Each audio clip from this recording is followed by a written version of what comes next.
Do you remember that time that the EU fined Google £3.5 billion for unfairly promoting their own search engine on their own phones?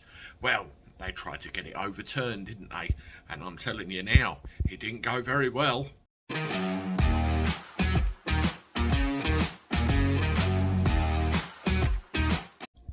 How do everybody? Welcome back to the channel for a Friday. Hope you're doing all right. Let me know how you are in the comments below. And here we are with another one. Well, Google, as you recall, not so long ago, the European Commission found them guilty of abusing competition rules, and they were fined £3.5 billion, which I think at the time was about €4 billion. Well, Google have recently gone to the European Court to try and get this overturned, saying it was an unfair judgment. At the end of the day, this involved phones such as Samsung, Sony, anything like that that has the Android operating system on it that's, well, produced by Google. And, you know, one of the things on there was if you wanted to install stuff like Gmail or the Google Play Store or anything of that nature, you had to specify that Google's own Chrome browser was the default, and you had to go with their own search engine.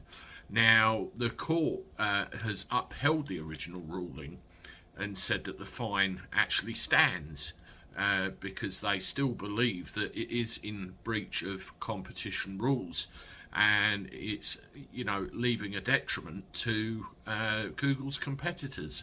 But what they have done, they've reduced the amount of the fine by about 200 million euros, trimmed that off the top, bringing it down just slightly.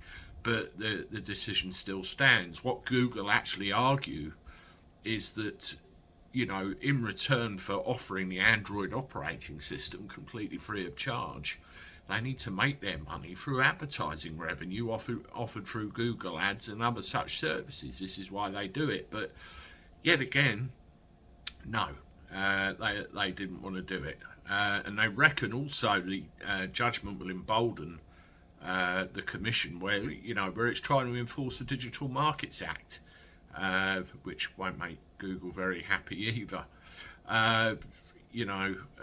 Me personally, working in IT and having some knowledge of all this stuff, I actually feel for Google a little bit, because it's very easy on a phone to change to another browser if the user has the know-how. You're not stuck with what you need. What you need is education. You need to know that you can use other apps, you can use other browsers, but they're going on the basis of the perception that Google is it. You haven't got any other choice, and they've obviously fallen foul of this and got to pay a lot of money.